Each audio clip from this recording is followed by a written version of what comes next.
السلام علیکم دوستو، کیا حال ہے؟ کیا موڈ ہے آپ کا؟ اور سردی کیسے لگ رہی ہے آپ کو؟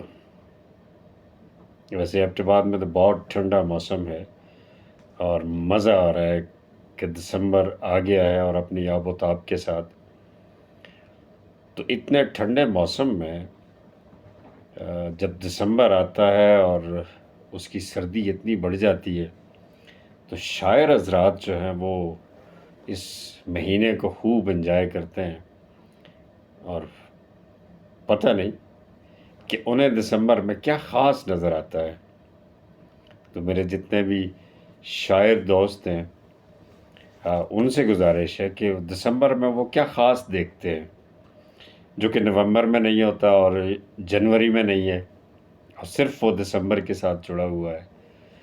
اور بس مجھے تو اس موسم میں ایبٹ آباد کی سڑکوں پہ چنار کے درختوں کے نیچے گرے ہوئے چناروں کے وہ زرد پتے فیسینیٹ کرتے ہیں. تو شاعر حضرات کیا محسوس کرتے ہیں؟ اپنی آراء ضرور دیں. بہت شکریہ.